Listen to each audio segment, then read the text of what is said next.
Duzlu qara çörək. 1945-ci ildə İkinci Dünya müharibəsi elə onu başlayan faşist Almaniyasının ağır məğlubiyyəti və bölünməsi ilə başa çatdı. Müharibə bitsə də Alman əskərləri və zabitləri üçün bu proses düz 10 il çəkdi. Bir dəqiqə.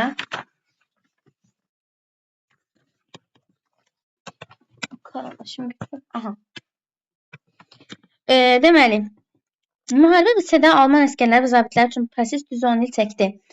10 il davam elədi. 100 minlərlə Alman hərbçiləri SSR-nin əsir düşərgələrində şəraitsizlikdən və yoluxucu xəstəliklərdən həlak oldular. Yoluxucu xəstəliklər bütün dövrlərdə insan ömrünün qısalmasına əsas səbəb olmuşdu. Əsirlərin müəyyən qismi isə özlərini bir vaxtlar Sovet İttifaqının müxtəlif ərazilərinə dağıtdıqlarının bərpasına göndərilirdilər. İşçi əsirlərin bəziləri Hitler ideyalarına sadiq əsgərləri, bir qismi də müharibə dövründən Alman ordusu sıralarına məcburən çağırılanlar idi. Müharibədən sonra Azərbaycanda da bütün SSR-də olduğu kimi quruculuq işləri başlandı. Ölkəmizin müxtəlif ərazilərində aparılan tikinti işlərində Alman hərbi əsirlərindən də istifadə edilirdi. Təkcə Mingəçevir SES-in tikintisinə 10 min əsir gətirilir. Alman hərbiçi əsirlərinin arasında müxtəlif sahələr üzrə çoxlu mütəxəssislər var idi. Onlar tikintidə faydalı ola bilərdilər. 1955-ci ildə tikintiyə gətirilənlərin hamısı öz vətənlərinə yola salınır. Gözləmək olardı ki, müharibə illərində yaxınlarını öldürülmüş Azərbaycanlılar bu Alman əsirlərinə düşmən münasibət bəsləyəcəklər. Ancaq belə olmadı. Alman əsirləri aclıqdan, keyfiyyətsiz xörəklə qidalanmaqdan heydən düşmüşdülər. Əhali onlara öz boğazlarından kəsərək isti yemək, çörək verirdi. İnsanlar başa düşürdülər ki, müharibəni onlar başlamayıblar.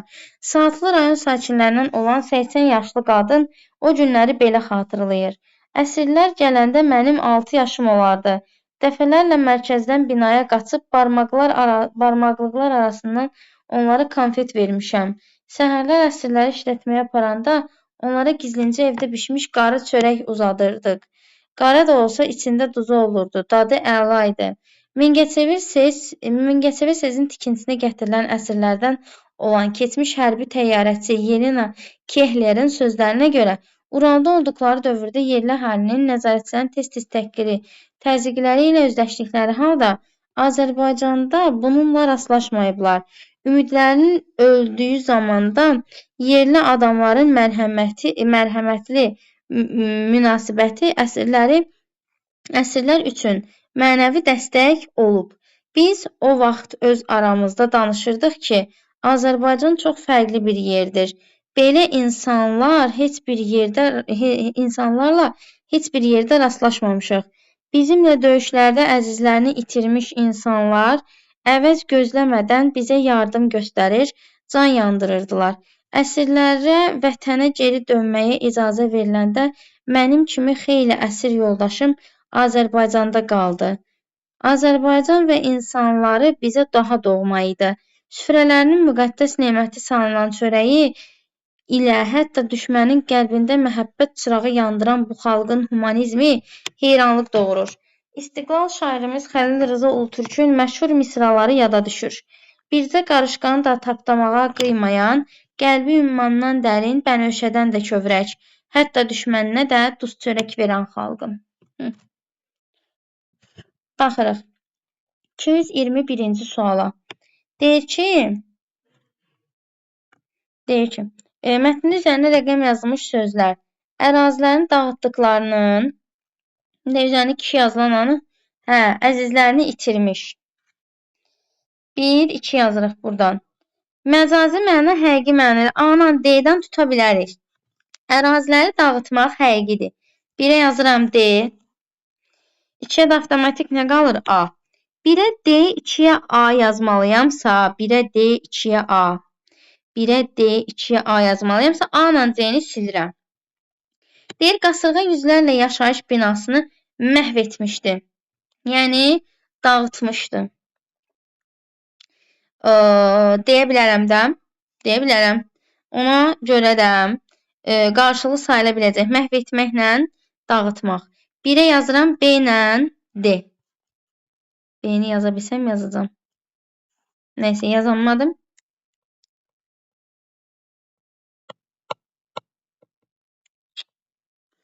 Birə yazıram, B ilə D.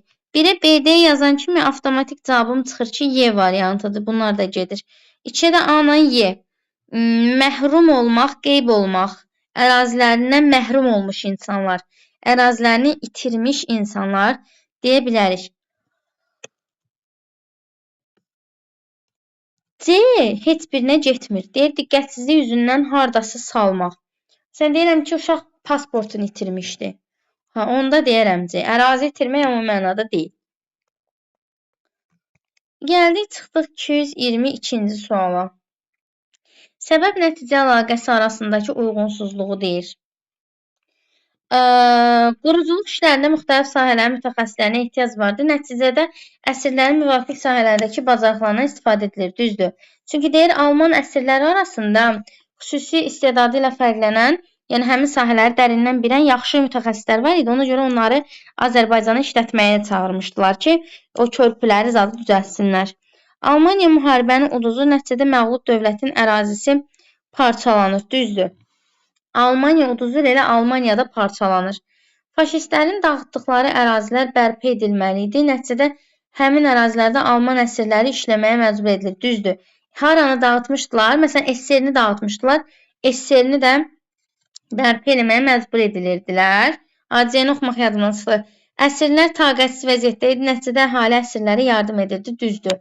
Taqətsiz vəziyyətdə idi. Nəticədə onlara çörək verirdilər, yemək verirdilər, konfet verirdilər. Hərbi əsirlərin sayı çox idi. Nəticədə ölkədə quruculuq işləri başlayır. Yəni, ölkədə quruculuq işlərinin başlanması səbəbi hərbi əsirlərin sayı çoxluğu deyil. Hərbi əsirlərin dağıtdıqları əraziləri düzəltdirirdilər. Yəni, ölkədə sırf quruculuq işləri görmək deyildi məqsəd. Dağıtdıqları yerləri düzəltdirmək idi özlərinə. Deməli. Bu da belə.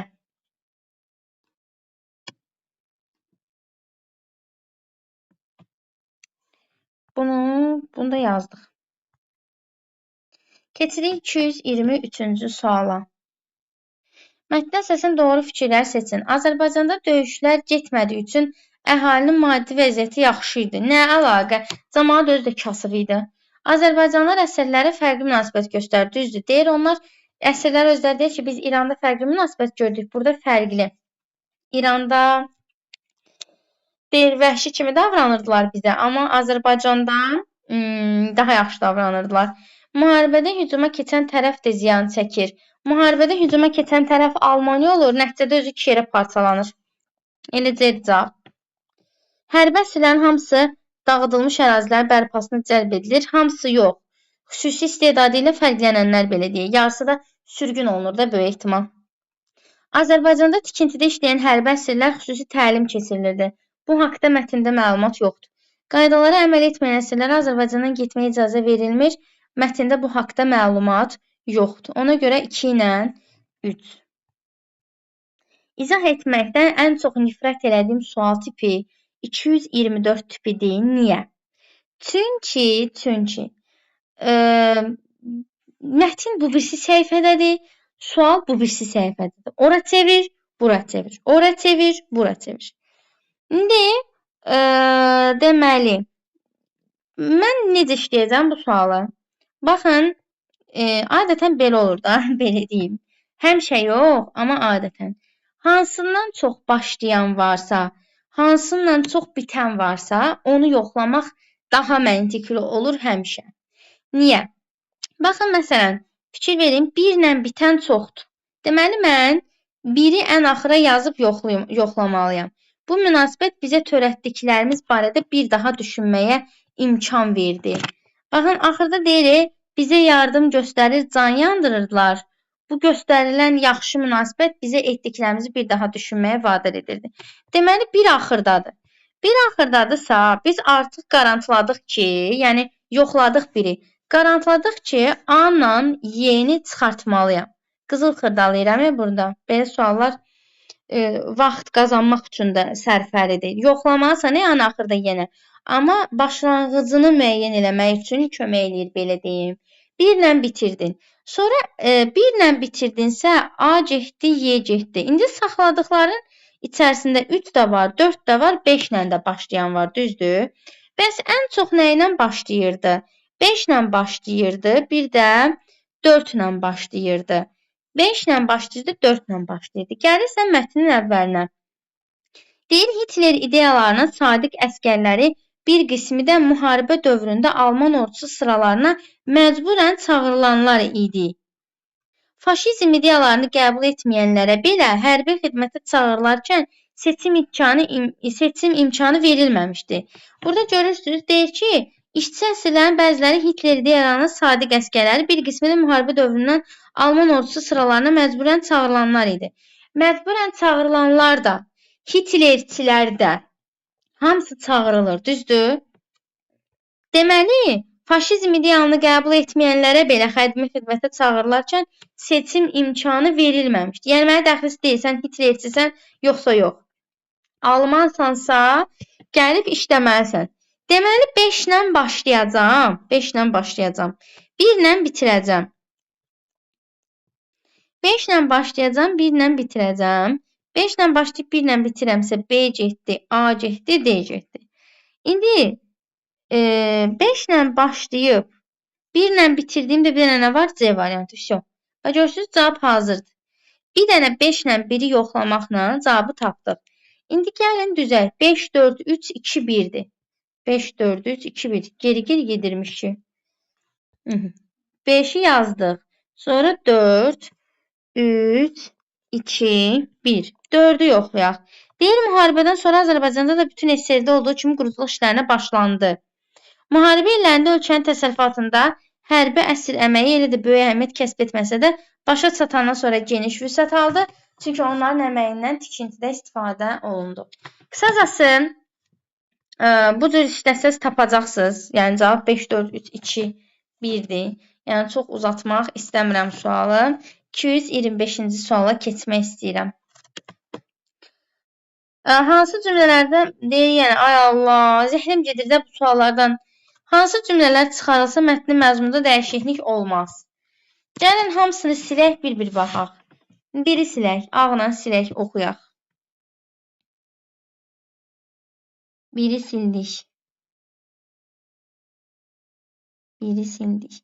Bu tərəfdən qalınlaşdırın biraz qələmmi. İkini sildik.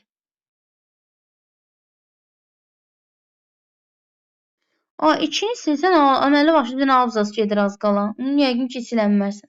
Yekə cümlələri adətən silmək biraz təhlükəlidir. İkini sildik, sonra 3-ü sildik. Bir-bir silək, baxaq. Çünki niyə? Çünki 3 ilə 4-ü dalbadal silsəm, tamamən məzmun əlaqəsi itəcək. Gəlin, biri sildik, indi birə baxaq. Görək olur, yoxsa yox. Ölkəmizin müxtəlif ərazilərində aparılan tikinti işlərində Alman hərbi əsirlərindən də istifadə edilirdi. Alman hərbi əsirlərinin arasında müxtəlif sahələrdə çoxlu mütəxəssis var idi. Biri silsən problem olmaz, xələl gəlməz. Biri götür. İkini sildim. Tikintiyə gətirilənlərin hamısı öz vətəninə yola salınır. Ancaq bu belə olmadı. Ancaq nə belə olmadı? Mən ikini silsəm problem yaranır. İkini silə bilmərəm. Bax, ikini silə bilmərəm. İkini qaytarım yerinə. Gördünüz? Ancaq bu belə olmadı. Nə belə olmadı? Bilmirsən axı. Gəlin 3-ü silək.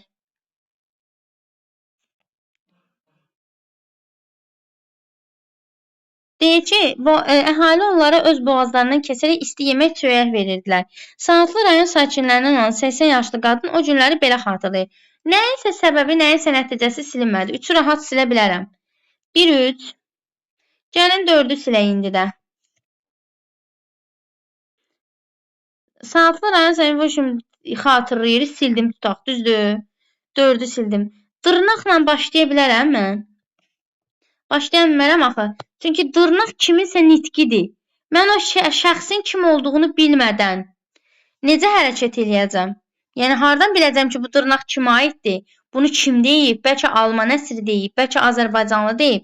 Bilə bilmirəm. 5-i 6-nı da ona görə silə bilmərəm. Çünki yox, 5-i silə bilmərəm. 6-nı baxaq. 6-nı silə bilərəm də, qara da olsa içində duz olurdu. Dadı əla idi. Nə əlaqə? 6-nı da silsən problem olmaz. Yəni çalışın ki, səbəb nəticə bildirən cümlələri silməyəsiniz, belə deyim. 1, 3, 6 oldu da. Var ya cavab? Var. C variantı. Birinci abzasda mətnin məzmunu ilə əlaqəsi zəif olan cümləni müəyyən edib yazın və fikrinizi əsaslandırın deyir. Orada xəstəliklə bağlı bir cümlə var idi. Oxuyanda hiss elədim ki, necə nitodur. Deyir, yoluxucu xəstəliklər bütün dövrlərdə insan ömrünün qısalmasına əsas səbəb olub. Mətndə müharibə dövründəki insanların çəkdiyi əzab-əziyyətdən danışılır, hərbi əsirlərdən danışılır. Gətirib deyir ki, yoluxucu xəstəliklər bütün dövrlərdə insan ömrünün qısalmasına. Yəni, yoluxucu xəstəlikdən danışılmır axı mətndə. Ona görə. Əlaqəsi zəifdir. Sonra 227, ulduz və üçbucaq. 100% yenə şeirdir, hə. Ulduz mətnimizin özüdür. Yəni, belə deyək. Üçbucaqdakı şeirdir. Müqayisə edirik. Ulduz olur publisistik üslubda. Üçbucaq olur bədii üslubda. Bayaq nə yazmışdıq? İndi də o. Publisistik üslubu, həmin hissənin üslubu xüsusiyyəti deyəndə aydınlıq, anlaşıqlıq, təsirlik, xalq danışıq dilinə yaxınlıq, kütləvilik yazırıq. Kütləvilik yazırıq. Bədii üslubu da yazırıq. Məcazilik. Məcazilik. Bu görək mətndə nə var? Şey vardı, mübaliğə vardı orada. Deyir ki, bircə qarışqanı da tapdamağa qıymayan qəlbi ümmandan dərin. Ümman nə idi? Dəniz. İnsanın qəlbi dənizdən dərin ola bilərmi? Yox. Bu mübaliğədir. Deməli, deyirsiniz ki, üçbucağa aiddir məcazilik və mübaliğə. Məcazilik və mübaliğə. O birisinə də yazırsınız aydınlıq, anlaşıqlıq, kütləvilik. 228. Eynən bayaqkindandır. Bax, Azərbaycan xalqı Azərbaycanı özünə doğma hesab edir. Çünki bu torpağın insanları onları həm aclıqdan, həm də mənəvi izdirablardan ya da bayaq Damlanın dediyi kimi nə idi? Ümidsizlikdən, mənəvi izdirablardan xilas etmişdi ya da ümidsizlikdən xilas etmişdi. Aclıqdan və ümidsizlikdən deməz. Eyni sualları da açıqlarım o birisi mətndən. 229. Altından xətt çəkilmiş cümlədəki fikir mətni neçənci abzasın məzmundakı fikirlə uyğun deyil. Həmin abzası müəyyən edin, seçiminizi də əsaslandırın. Altından xətt çəkilən cümlədə deyir ki, tikintiyə gətirilənlərin hamısı öz vətənlərinə yola salınır. Amma orada deyir ki,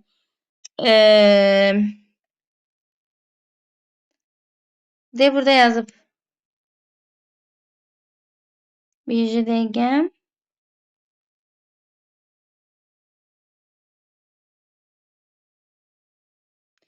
Məsələn, burada 4-cü abzasda deyəsən bu 1, 2, 3, 4, hə. Çünki burada deyir, Yelena Kehlerin sözünə görə Uralda olduqları dövrdə yerli halinin və nəzarətçilərin tez-tez təhqirlərinə, təzyiqləri ilə üzləşdikləri halda Azərbaycanda rastlaşmayıblar. Və biz o vaxt öz aramızda danışırdıq ki, Azərbaycan çox fərqli bir yerdir. Bu insanlara heç bir yerdə rastlaşmamışıq. Bizə yardım göstərirdilər. Deyir, əsirlərə vətənə dönməyə icazə veriləndə mənim kimi xeyli əsir yoldaşım Azərbaycanda qaldı. Deyir, budur. Bax, burada deyir, tikintiyə gətirilənlərin hamısı öz vətənlərinə yola salınır. Amma burada deyir ki, əsirlərə vətənə dönməyə icazə veriləndə mənim kimi xeyli əsir yoldaşım Azərbaycanda qaldı. Azərbaycan və insanları bizə daha doğma idi. 1, bu deyəsən 2-dir, bu deyəsən 3-dür, bu 4-dür, bu gəlir düşür 5-ci abzasa. 5-ci abzasa düşür. 5. Yazmalısınız 5 və əsaslandırmanız da budur. Çünki o deyir, Azərbaycanda qaldıq. Etalonda səhv verib. 4 verib. Əsaslandırmanı düz verib, abzası səhv verib. 5-ci abzas.